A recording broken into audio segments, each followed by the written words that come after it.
I'm so excited for today's video. I'm going to be talking all about sourdough. Now, if you are anything like me, you may have felt quite intimidated by sourdough. So here's my starter, and all I do is mix flour and water every day. And in today's video, I'm going to walk you through all the steps to make this beautiful loaf of sourdough. It is not difficult. It is not as hard as it may seem, but there are a lot of steps that are important. So I'm so excited. Please like and subscribe and share it with another mama who may want to learn how to make sourdough. So when I decided that I finally was ready to learn how to make sourdough bread, I figured out that I had to first learn how to make a sourdough starter. Now you can buy them for very inexpensive, but if you're anything like me and you get determined, you want to figure it out yourself.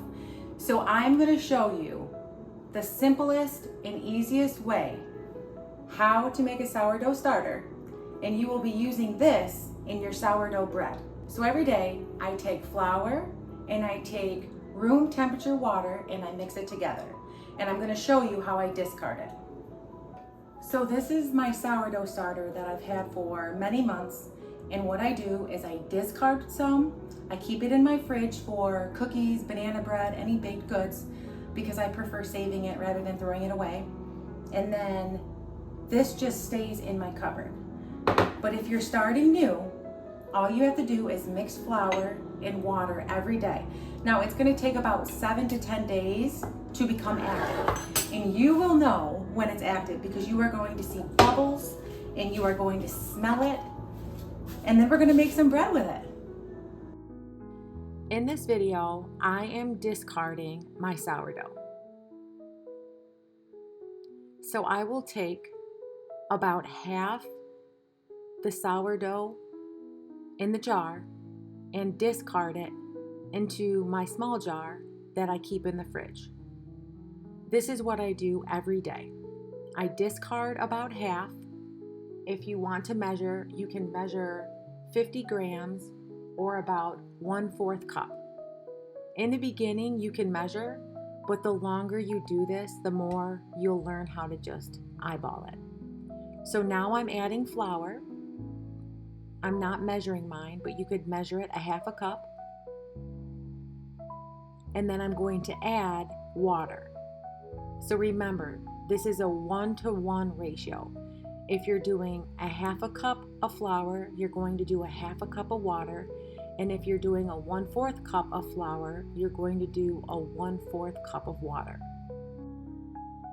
When I first started my sourdough journey, I bought a sourdough starter kit on Amazon, and I can definitely put a link below in the description if you're interested in buying one of those. Now, for those of you that are brand new to sourdough, I highly suggest buying this very inexpensive scale from Amazon, and that way you can just easily measure your flour and you can easily measure your water. So you will put your measuring cup on the scale and then turn it on and measure your grams.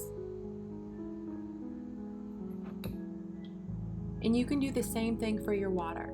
Turn the scale off, put your measuring cup on the scale, and then put the water in, and then you can mix it all together. So we are finally ready to make our loaf of beautiful sourdough. So go ahead and put on your cute apron if you have one. They're definitely not essential.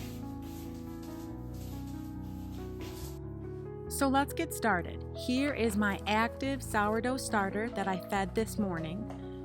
You want to use it in your bread 4 to 6 hours after you fed it, and you want to make sure that it's bubbly and risen.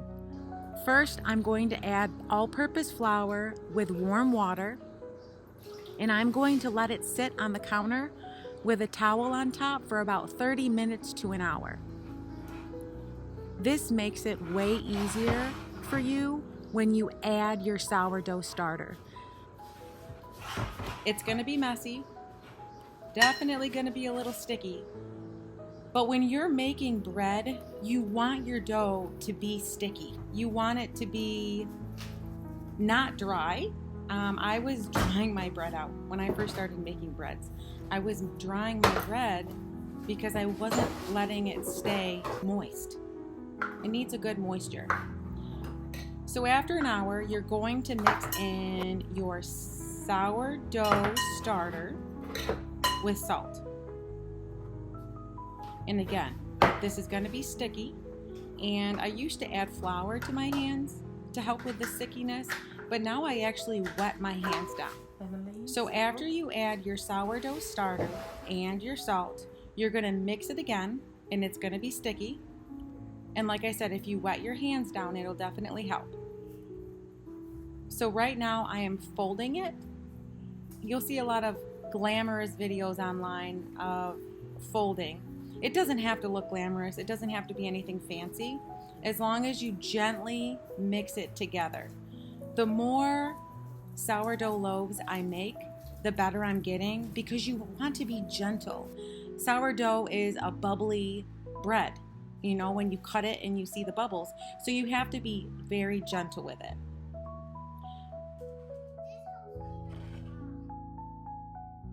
Okay, so when you're done with your stretch and folds and you're going to let your sourdough bread rise for 4 to 6 hours at room temperature, you can put olive oil on top to make sure it stays moist, and then use a damp towel. And then this is hopefully what it looks like after 4 to 6 hours. I let mine rise in the oven because it's nice and warm in there. Obviously, make sure your oven is off, but something about keeping it in the oven with the light on helps it rise better. Sourdough likes rising in warmth. So now I am taking it out after it rose for 4 to 6 hours. I'm going to shape it. It does not have to be pretty.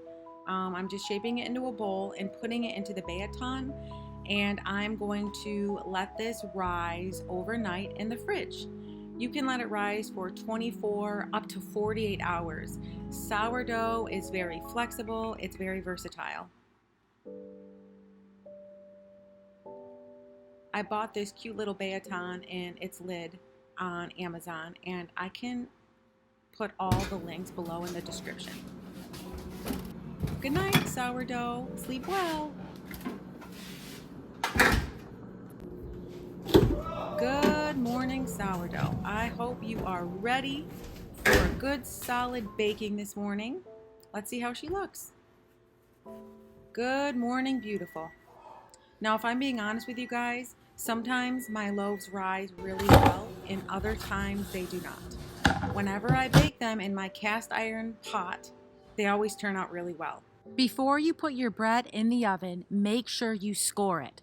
Scoring your bread allows the bread to expand while being baked in the oven. So you are going to put your cast iron in the oven for 30 minutes at 450 and prep it. And then you can put your loaf in for 25 minutes with the lid on and 20 minutes with the lid off, depending on your recipe. And look at this beautiful loaf. She is gorgeous. I can't encourage you enough to be patient with yourself, because learning how to make sourdough is definitely a journey. But I hope this video was encouraging to you, and I will put the full recipe with all the details in the description below. Please like, subscribe, and share it with another mama who you think would enjoy a nice loaf of homemade sourdough bread.